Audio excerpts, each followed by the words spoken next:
સહજાનંદ સ્વામી મહારાજની જય, શ્રી સ્વામિનારાયણ ભગવાનની જય, શ્રી નરનારાયણ દેવની જય. શ્રીજી મહારાજ ભુજનગરમાં હોળીનો રંગ રમ્યા એવું એક ચિત્ર હતું, ખબર હે? પ્રસાદી મંદિરમાં રંગબોલમાં છેલ્લા તકદામાં કર્યા હતા ને દર્શન. એ મૂર્તિ તો હજી ક્યાંક છે, પણ હવે ક્યાં પધરાવી, આપણું રંગબોલ થાય પછી દર્શન થાય. અહીંયાથી દર્શન નહીં થાય. હું હવે આવતા નથી, સમજો ભૂકંપમાં આવું મંદિર મળી ગયું હવે ભગવાનને, એટલે હું આવતા નથી. નવા બેહાર્યા પછી અમે ત્યાં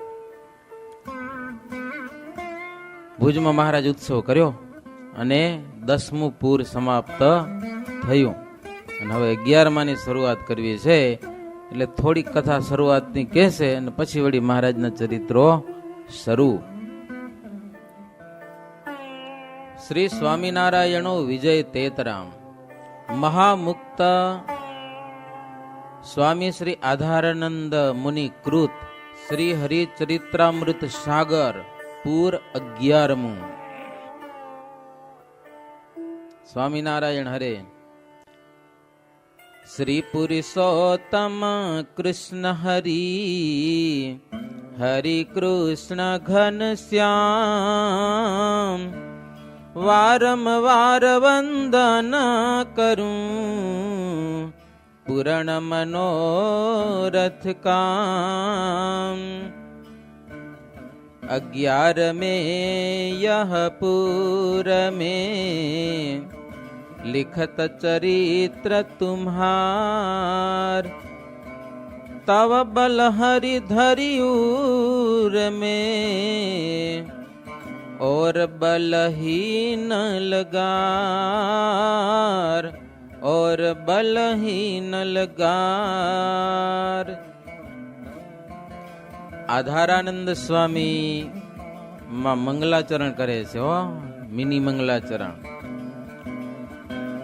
હે પુરુષોત્તમ કૃષ્ણ હરિ હરિ કૃષ્ણ ઘનશ્યામ, તમને વારંવાર વંદન કરું. આધારાનંદ સ્વામી કે, હો, શું કામ?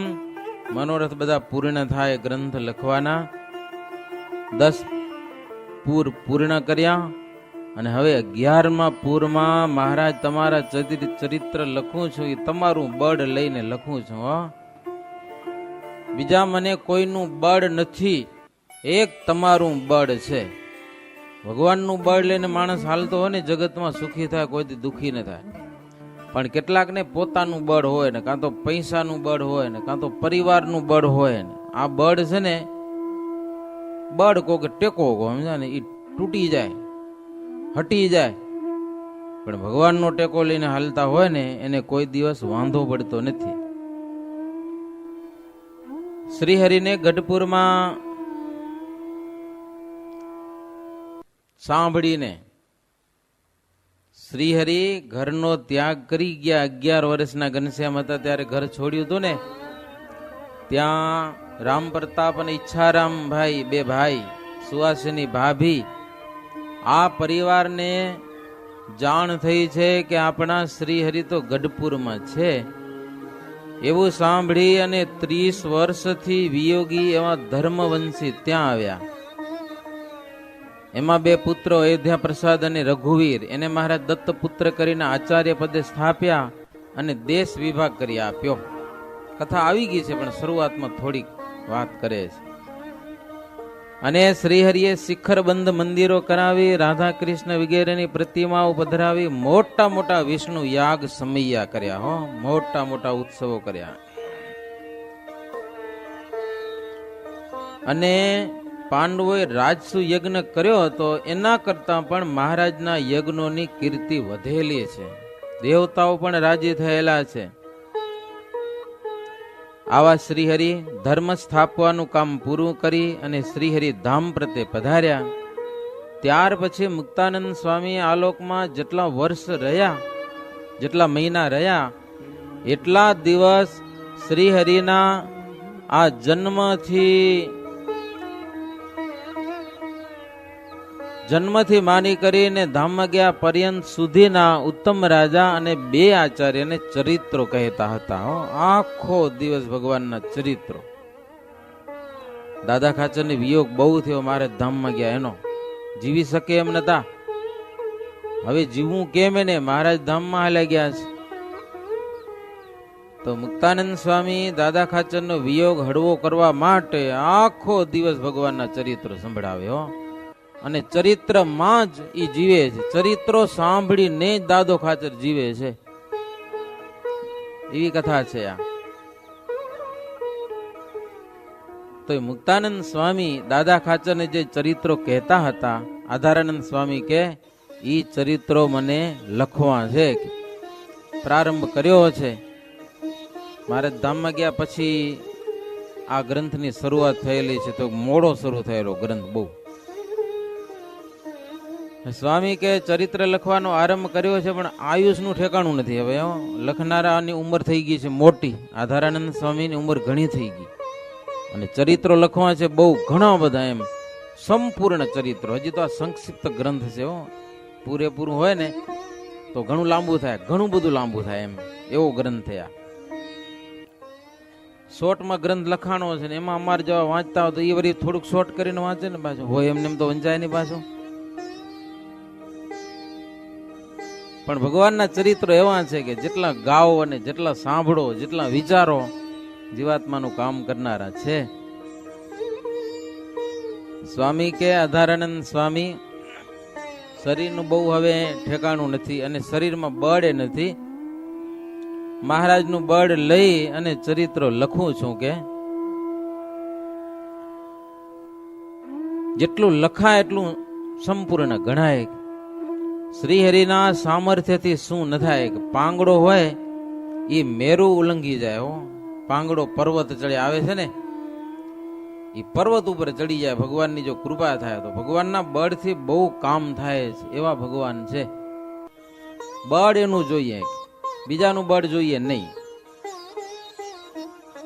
સિંધુ અતિ અગાધહી હરિ સામૃથ સે તેહ વત્સ પદ હોઈ જાત હી હિમત રખે જન જેહ હિમત જન સે હજૂર હરી ફોંસી જન સે હરિ દૂર હિમત ગ્રહી બિચારિયું શ્રી હરિ ધરી મમયુર શ્રી હરિ ધરી મમયુર. સમુદ્ર તો મહા અગાધ છે, તરી શકાય નહીં. પણ હરિની સામર્થ્યથી વત્સ પદ હોય જાત હે. ગાયના વાછડાનું પગલું કેટલું હોય એટલો થઈ જાય ભગવાનના સામર્થ્યથી. હિંમતવાન હોય એની હજુરમાં શ્રીહરિ રહે છે. પણ ફોંસી જનસે અતિ દૂર, હાવ ફોંસી હોય ને, સવાર ઉઠીને પૂજાઓ કરવી, માળાઓ કરવી, 2-5 દર્શન કરવા જવા, બધામાં એને 3 ગામનો તાવ આવે. આવા હાવ ફોંસી એનાથી ભગવાન છેટા છેટા ફરે, બાજુમાં આવે નહીં. હિંમત ગ્રહો. આધારાનંદ સ્વામી કે મેં તો હિંમત કરી છે આ ચરિત્રો લખવાની. અયોધ્યા પ્રસાદે મુક્ત મુનિને કહ્યું કે અમારા પરમ તાત રૂપી શ્રીહરિના સંબંધી અમે આ દેશમાં આવ્યા, તો એવા શ્રીહરિના ચરિત્ર અમને કહો. ભગવાનના ચરિત્રો વિના અમે અંધ છીએ. અયોધ્યા પ્રસાદ કહો આંધળા છીએ. લ્યો, ચરિત્ર વગર મજા નથી આવતી. બસ મહારાજની વાતું સંભળાવો, બીજી વાત નહીં. મુક્તાનંદ સ્વામી અયોધ્યા પ્રસાદજીને કે ઉત્તમ શ્રોતા ઉત્તમ રાજા, તેનાથી પણ તમે ઉત્તમ છો એવું અમે માનીએ છીએ. તમને ભગવાન શ્રીહરિનો કેટલોક શારીરિક સંબંધ, હેત પ્રીત તો અલગ, પણ અમારા કરતા તમને શારીરિક સંબંધ શ્રીહરિનો જબરો છે, માટે તમે અધિક છો. તમારા ઘરમાં શ્રીહરિ પ્રગટ્યા. હા, એટલા તમે ભાગ્યશાળી, અધિક કહેવાઓ ને. ભગવાન પુરુષોત્તમ નારાયણ તમારા ઘરે પ્રગટ્યા. લ્યો, એના કરતા બીજી મોટી વાત કઈ કહેવાય મુક્તાનંદ સ્વામી કે એટલું જ નહીં, તમને પાછા એ ભગવાન ઓળખાણા, તમને એનો નિશ્ચય થયો. નહીતર તો કહેશે કે અમારા કાકા થાય. કે શું થાય? કાકા થાય. અયોધ્યા પ્રસાદ ના શું થાય? શ્રીહરિ. આમ તો પછી બાપા થાય, સમજા ને? દીકરા બનાવ્યા ને મહારાજે. અયોધ્યા પ્રસાદ અને રઘુવીર ને દત્તપુત્ર લીધા. ખોડે બેહારો ને તમે.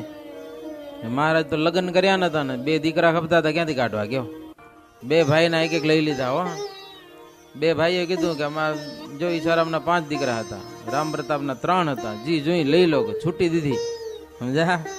મહારાજને જે ફાવ્યા ને એ 2 લઈ લીધા, 2 ના એક. મુક્તાનંદ સ્વામી કે શ્રીહરિની મોક્ષની ગાદી 2 હો, અમદાવાદ ને વડતાલની ગાદી. એ ગાદીને સંતો અને હરિભક્તો પૂજે છે. કે લ્યો પૂજ્ય છે ગાદી. ઈ ગાદી તમને સોંપી દીધી મહારાજ. મોક્ષ ભાગી જનો ઈ ગાદીને નમે છે ને જન્મ મરણના દુઃખને દૂર કરે છે. એવી આ 2 ગાદી સ્થાપી છે. એક ગાદીને બદલે મહારાજ 2 ગાદી સ્થાપી મુક્તાનંદ સ્વામી કે હો. અને નિયમ ધર્મ નિયમ એક પ્રકારના રાખ્યા, એમાં ફેર નથી, સમજા ને? વડતાલના ભક્તોને માટે અલગ નિયમ અને અમદાવાદના હોય ને અલગ નિયમ નથી. નિયમ તો એક જ છે. બંને આચાર્ય માટે પણ કાયદા એક જ છે. એને માટે નિયમ ધર્મ એ ગાદીવાળા થાય, આચાર્ય પદવી સ્વીકારે, છતાં એની રીતમાં ચાલજો. મહારાજે એને પણ આજ્ઞાઓ કરી છે. હો એના નિયમ ધર્મ બાંધ્યા છે. મહારાજ કે આચાર્ય પદ ઉપર બેસીને ઉન્મત્ત થઈ અને રીતનો લોપ કરીને ચાલે તો 2 દેશના સંતો અને સારા સારા બુદ્ધિશાળી હરિભક્તોને સમજાવવા. આચાર્યને હો, આચાર્યને ધર્મ નિયમમાં પડાવવા એ જવાબદારી સંતોને હરિભક્તોને આપી છે મહારાજ. હો કદાચ કોઈ ઉદ્ધત નીકળે, હરખો ના હાલે તો શું કરવું? સમજાવવા મહારાજ કે. સંતો અને સારા ભક્તો થોડા ભેડા થઈ આચાર્ય શ્રીને સમજાવવા કે તમારી રીત આ છે. મહારાજે મર્યાદાઓ સ્થાપી છે. એવી રીત આચાર્ય શ્રીને પણ કહેવી અને એવી રીતે એને વર્તાવવા. અયોધ્યા પ્રસાદ અને રઘુવીર આ બંને મારા સંબંધને પામેલા છે. એટલે મહારાજ કે એને બધો ભાવ છે. સત્સંગીઓ સેવા પૂજા બધી વસ્તુઓ જે અર્પણ કરવાની હોય એ અર્પણ કરવી. ધર્મ વિનાની અપાર સંપત્તિ હશે. એ સંપત્તિ કેવી છે? સ્વપચની સંપત્તિ જેવી ગણાશે, ચંડાળની સંપત્તિ જેવી. હો જો ધર્મ નિયમ નહીં હોય તો. અને ધર્મ નિયમ રાખતા હશો અને સંપત્તિ કદાચ ઓછી હશે ને તો એ તમારી સંપત્તિ શોભશે. 2 પૈસા ઓછા હશે પણ ધર્મ નિયમમાં વર્તતા હશો ને તો તમારી સંપત્તિ શોભશે. નહીતર કરોડો રૂપિયા શું કામના? જીવને આડે માર્ગે ખેંચી જાય તો. મુક્તાનંદ સ્વામી કહે છે ધર્મ રાખતા સાધારણ સંપત્તિ પણ સારી છે. ખાન પાન ઉત્તમ ન હોય તો પણ જેને ધર્મ અને શ્રીહરિમાં સ્નેહ છે તે ઉત્તમ છે. હા એટલું બધા સમજી રાખવું. હવે હરિના ચરિત્ર કહું છું. સ્વામી કે ભુજનગર થી શ્રીહરિએ હાલાર દેશમાં અને પછી સોરઠ દેશમાં જવાનું વિચાર્યું છે. કચ્છમાં ઘણી બધી લીડા કરી, હવે ગુજરાત બાજુ જઈએ. અને શ્રીજી મહારાજ ફણીણી ગામમાં જઈ અને રામનવમીનો ઉત્સવ કરવાનો વિચાર કર્યો છે. એના માટે થોડાક સંતોને પણ મોકલ્યા ત્યાં તૈયારી કરવા માટે. ચૈત્રી પૂનમના પત્રો પણ લખ્યા છે. ફણીણી આવજો બધા સંતો ભક્તજનો. આનંદ મુનિને શ્રીહરિ મળ્યા, જમાડીને ફૂલના હાર પહેરાવ્યા અને ઉજાસાનંદ મુનિને સાથે લઈ પગે લાગીને ઈ ગયા સમૈયાની તૈયારી કરવા માટે. અને શ્રીજી મહારાજે દેશો દેશમાં પત્ર લખ્યા. એમ એવું જણાવ્યું કે ચૈત્રી પૂનમ ઉપર જુનાગઢ આવજો. કે ફણેલી જુનાગઢની ગોદમાં જ આવ્યું. ઘરમાં ઉપાધિ થાય એમ કરશો નહીં. કે માર્ગમાં ભય હોય ત્યાં સાવધાન રહીને ચાલજો. મહારાજ પત્રમાં બધું જણાવતા. તેદીના દેશકાળ સારા નહીં, સમજ્યા ને, માર્ગમાં લૂંટાઈ જતા. લૂંટારૂ લોકોને ધાડ પાડવાનો ત્રાસ વધારે. મહારાજ કે હાવ એકલા એકલા ના હાલવું, સંઘની સાથે હાલવું અને હથિયાર વગર ના હાલવું. લો એવું લખ્યું પત્રમાં. કઈક ધાર્યું બાર્યું ભેગું રાખજો, કોક આવી જાય બતાવી દેવા થાય. એકલો એકલા નહીં, પાછા ઘણા ભેગા સંઘની સાથે ચાલવું. એક બાઈ અને એક માણસ સાથે પણ માર્ગમાં ચાલવું નહીં. આવો 2 જણા આવો તો શું તમારી સેફટી? મહારાજ કે સંઘની સાથે ચાલવું. અને કદાચ એકલા ચાલવાથી ધર્મનો લોપ પણ થઈ જાય, મનના ક્યાં ઠેકાણા. એટલે બંને રીતે મહારાજ કે સાવધાન રહેવું. મત પંથ જગતમાં ધર્મ વિના વર્તે છે, હાય મન ભાવે તેમ વર્તે છે, અને પછી મર્યા પછી જમપુરીના માર ખાય છે. મહારાજ કે તમને જમપુરીના માર નથી ખવડાવવા, એટલા માટે આવું લખીએ છીએ પત્રમાં. અમારા કયા પ્રમાણે ચાલશો ને મહારાજ કે પાપ બધા બળી જશે, કે દુઃખ નહીં આવે કોઈ દિવસ. એવું સમજીને આજ્ઞામાં રહેજો અમારી. અમે તમને કહીએ છીએ એ કઈ દુઃખ લગાડવા નથી કહેતા, તમને હેરાન કરવા કે દુઃખી કરવા અમે વાતો કરતા નથી. તમારા જન્મો જન્મના પાપ બળી જશે મહારાજ કે અમે કહીએ એ પ્રમાણે કરશો તો અને સુખિયા થશો. પછી શ્રીહરિ ભુજનગરથી માંડવી બંદર આવ્યા છે. માવજી સુથારને ઘેર ઉતર્યા છે. ત્યાં જમ્યા શ્રીજી મહારાજ. કેટલાક ભક્તો પાસે શરીર દબાવરાવ્યું. હા, કેટલાકની ઈચ્છા હોય ને તો એ મહારાજ સેવાનો અવસર ક્યારેક દેતા. કેટલાક વેદાંતિઓ માંડવીમાં આવેલા મહારાજ પાસે, એની સાથે મહારાજ એવી વેદાંતની ચર્ચાઓ કરેલી છે. અને બધા શ્રીહરિને નમ્યા છે કે પ્રભુ તમે તો યોગેશ્વર છો, તમે ઈશ્વર છો, તમારી સાથે કોઈ ચર્ચામાં પોગી શકે નહીં. શ્રીહરિ કે સત્સંગ કરે તો બધી વાત બને. જો સત્સંગ વિનાના જેટલા જ્ઞાન છે બધા નકામા છે. તમે ગમે એટલા ભણેલા હો, ગમે એટલું હોય તમારી પાસે વિદ્વતા, પણ જો સત્સંગ નહીં કરો તો બધું ફોક છે કે હાવ નકામો. શ્રીહરિએ આ વેદાંતની વાત કરી તે સાંભળીને સૌ વેદાંતી પગે લાગ્યા અને કહ્યું કે તમે તો સાક્ષાત ઈશ્વર છો, તે અમારો ઉદ્ધાર કરવા માટે આવ્યા છો. જન્મ મરણ અને જમપુરીને અમે ધૂળની સમાન માનતા હતા, ખોટું માનતા હતા. હાવ એમ કેટલાક એને પાપ કરશો તો જમપુરીમાં જવું પડશે, એ અમે તો ખોટું માનતા હતા કે જમપુરી બંપુરી કઈ છે જ નહીં. પણ તમે આ સાચું કરી દીધું બધું. લ્યો અહીંયા આવીને મહારાજ તેવું હતું, ન માનતા હોય ને કોઈ તો એને ચપટી વગાડે, કરાવે સમાધિ, અને પેલો જમપુરી મૂકે. અને જમપુરીમાં કેટલા જમદૂતો ખબર તમને? કેટલા એક હતા? 14 કરોડ એટલા યમદૂતો છે. 14 કરોડ હો. કોઈક નવો જીવ આવે ને એનું સન્માન જ ધોકાથી થાય ત્યાં કને, બીજું કઈ પૂછા ના કરે. હા, ચા પાણી કોઈ પૂછા નથી કરતા હો. ત્યાં કને આવે એટલે ધોકા લઈને મંડી પડે, એટલે પેલો તો પહોંચો કરે હરકો કરીને. માનતા નહીં ને કેટલાક નાસ્તિક મહારાજ ની સામે થતા ને એને મહારાજ મૂકી દીધા ત્યાં કને. થોડોક મેથી પાક ખાયા આવે એટલે અહીંયા આવીને હાવ સીધો થઈ જાય, સીધો પગમાં પડે. તમે વાત સાંભળીએ તો વિસનગરનો લાલજી સુબો હતો, બહુ માથાકૂટ કરતો. સત્સંગી થાય ને સ્વામિનારાયણ કંઠી બાંધે ને એને તડકામાં ઉભા રાખે, એવી સજા કરે. નહીતર કંઠી તોડી નાખો. એ સત્સંગીઓ કંઠી તોડે નહીં. બપોરે ઉનાળામાં તડકામાં ઉભા રાખે, આવી સજા કરે. તો એની બેન હતા ઉદયકુંવરબા, એ સત્સંગી થઈ ગયા હતા. હવે એને તો કહેવાય નહીં તડકામાં જવાનું, એટલે બધા સત્સંગીઓ જાય ને એટલે એ પોતે જઈને ઉભા રહે. એટલે આ સુબો કે તને મેં ક્યાં કીધું કે હું સત્સંગી નથી સ્વામિનારાયણ, જો મારા ગળામાં કંઠી છે. વળી બધાને કાઢી મૂકે એમ જાય ને, જાઓ જાઓ કે મારું ખરાબ લાગે લ્યો.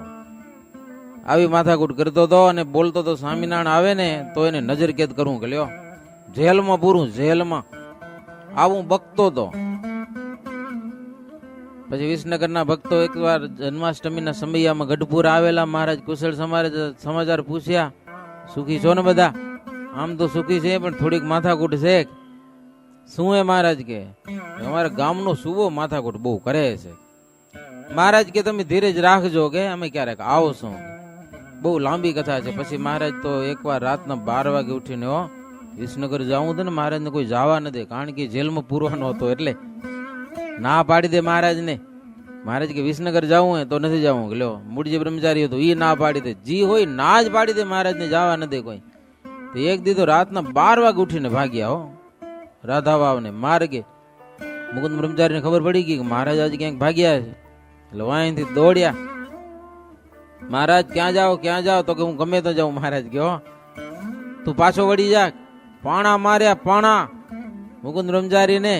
મુકુંદ બ્રહ્મચારી કે મહારાજ મને પાણા મારો પણ હું તમને મૂકીશ નહીં. કે હો કાયા ત્યાં છાયા. સહેજાનંદ અને મૂળાનંદની જોડી છે એ છૂટશે નહીં. અને મુકુંદ બ્રહ્મચારી કે મહારાજ મને મારી નાખશો તો મારે જેવો સેવક નહીં મળ્યો. હા મને આવવા દો ને તમારે ભેગો. પછી મહારાજ પાસે આવ્યા. મહારાજને કે ક્યાં જાશો? મહારાજ કે વિસનગર જઈશ. કે મહારાજ ત્યાંનો સુબો વહમો બહુ છે, તમને જેલમાં પૂરશે. મહારાજ કે મુકુંદ બ્રહ્મચારીને બાજુ પીપળાનું ઝાડ હતું કે આ પાંદડા કોણ હલાવે? કે ઝાડના. કે પવન હલાવે. કે મહારાજ કે પવન ને કોણ હલાવે?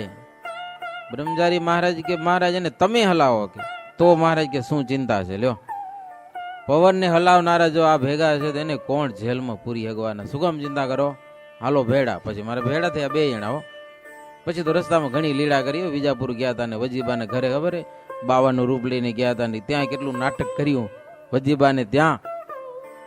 હા પીપળાના ઝાડને ત્યાં ધક્કો દઈને કુવા ભેગું કરી દીધો. લ્યો કુવો આડો આવતો હતો ને તુલસીનો ક્યારો ને પ્રદક્ષિણા કરવા માટે, તો એને છેટા કરી દીધા. હો રસ્તો કરી દો કુવા વચ્ચે ને પીપળા વચ્ચે. લ્યો ન કઈ હટે ઝાડવા હટે કોઈ દી.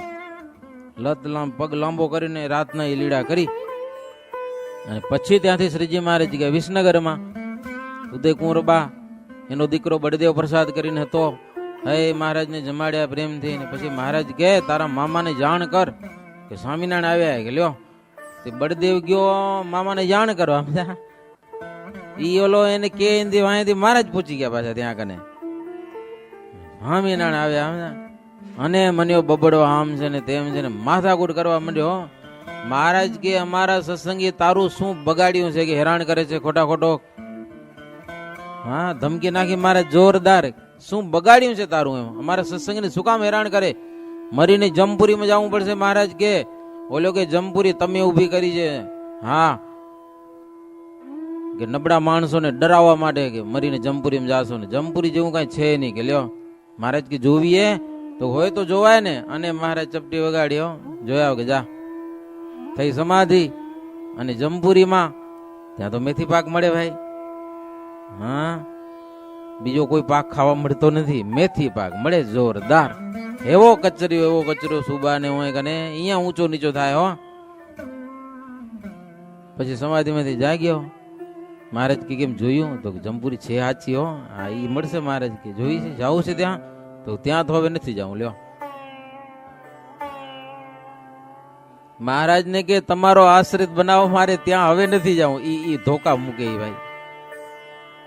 મૂકે કોઈના બાપના હગા થાય હેરાન કરી નાખે. હો ઘનશ્યામ મહારાજ નાના હતા ને અયોધ્યામાં ખબર ઓલો મોહનદાસ પુરાણી કથા કરતો હતો ને એકાદશી ની કઈક વાત આવીને પૂછ્યું તો કે એકાદશી તો કઈ હેરાન કરતી હતી. 15 દિવસ આવશે માણસોને હેરાન કરે, શાક રોટલી દાળ ભાત ખીચડા ખાવા ન દે. કે એટલે માણસો ખીજાણા બધા ભગવાન આગળ ફરિયાદ કરી કે ઓલો પુરાણી કે.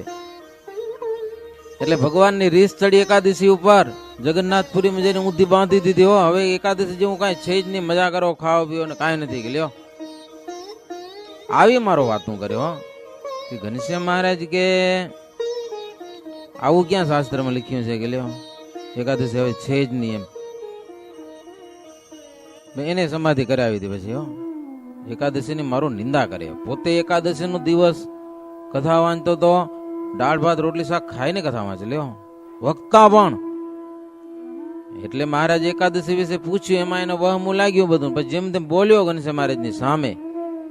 ઘનશ્યામ મહારાજ તો પછી ઉઠી ગયા કે આમ સભામાં બેવામાં ફાયદો નહીં. કે આવી કથા સંભળાય. કે લ્યો આ તો બોડ એવી કથા હે કે હનુમાનજીને પ્રદક્ષિણા કરવા ગયા ને વાય વિચાર કર્યો કે આને કઈક આજે એકાદશી છે ભલે પણ મેથી પાક ખરાવો પડશે થોડો. એની સમાધિ કરાવી. એને મેથી પાક એવો માર્યો યમદૂતો આમ પુરાણીને. વ્યાસપીઠો પણ ઊંચો નીચો થતો તો. લ્યો એવો માર ખાધો. પછી સમાધિમાંથી જાગ્યો, પછી તો નાઈ ધોઈને પ્રભુના ચરણમાં પડ્યો. હો ઘનશ્યામ મહારાજ કેમ એકાદશી સાચી ખોટી? અરે જમપુરી સાચી ને એકાદશી સાચી. હવે આજથી નિયમ લઉં કે હો એકાદશી પાકી કરવી. લો એવી પાકી એકાદશી કરવા નિયમ લીધું. દસમ ને એકટાણું કરે, સમજા? 12 ને એકટાણું કરે, એકાદશી ના નકરડો ઉપવાસ કરે, રાતના જાગરણ કરે. 4 દી પહેલા બોર્ડ ચડાવી દે મંદિરમાં કે આ એકાદશી આવે છે, ચોથે દિવસે કરજો બધા, કે નહીતર મેથી પાક હારો નથી કે. હો એવી એકાદશી બધા માણસો પાસે કરાવેલો. પેલા પોતે નતો કરતો અને બીજાને ના પાડતો હતો, પણ આ મેથી પાક ખાધા પછી પાકી એકાદશી, આખી જિંદગી એને એકાદશી કરી. હનુમાન ગઢીના પુરાણી મહારાજ કે મત પંથના લોકો જમપુરીમાં માર ખાય છે, તમને માર ખરાવો નથી, એટલા માટે અમે કહીએ છીએ.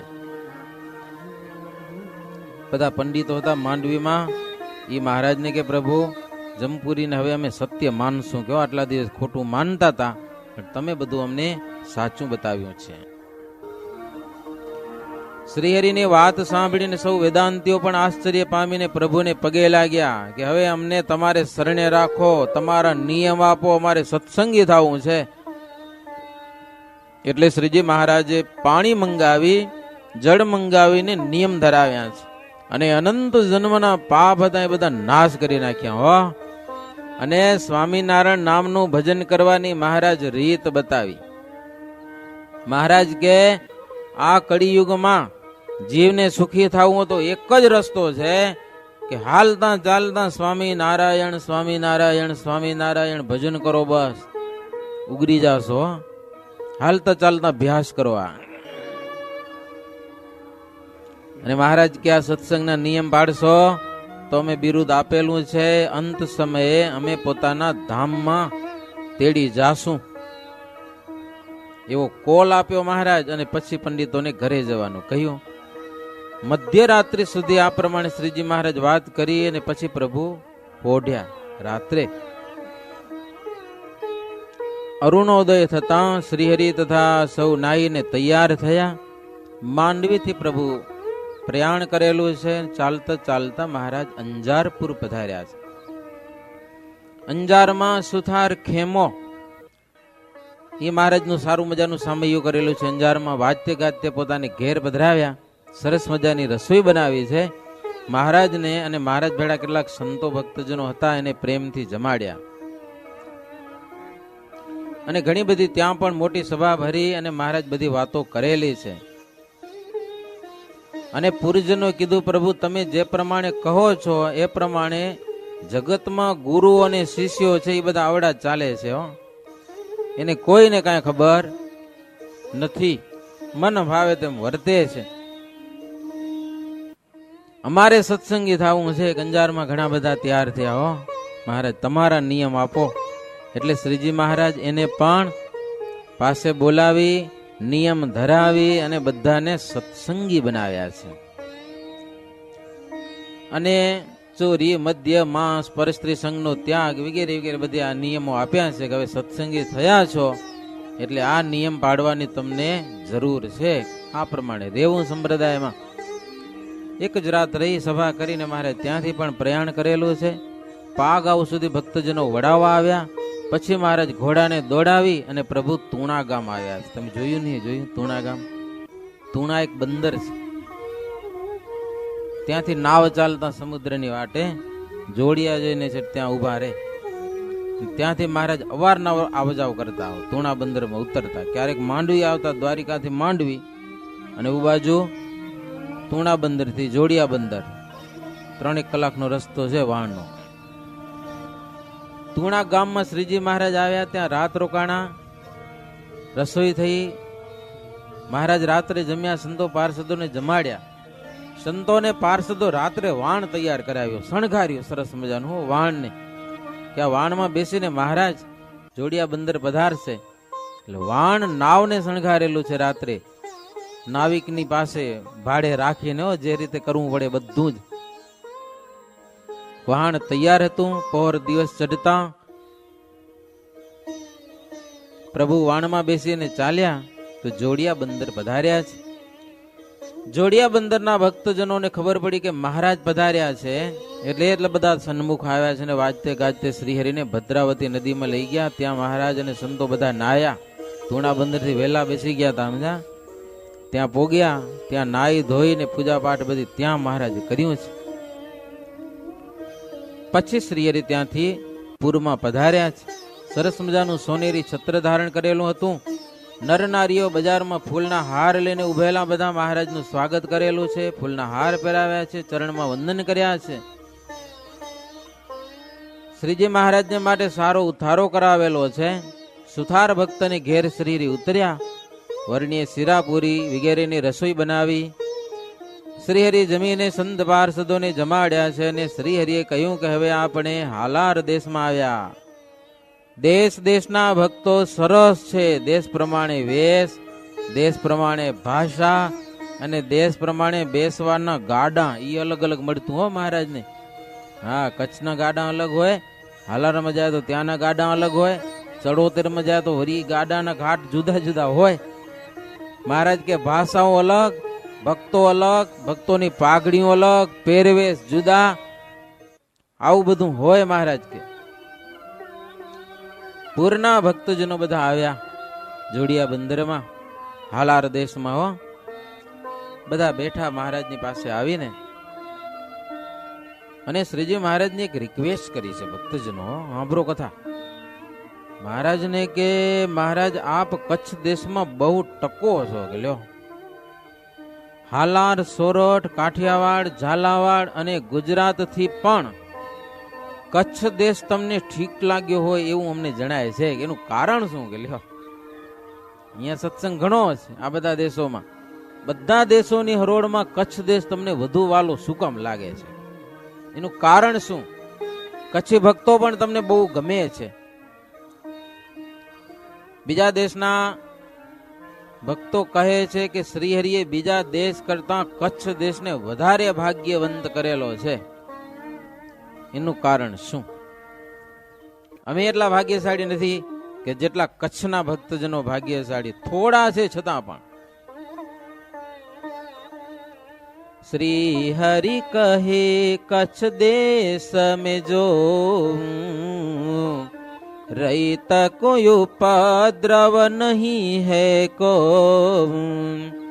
और देश में उपद्रव भारी लश्कर आवत वारंवारी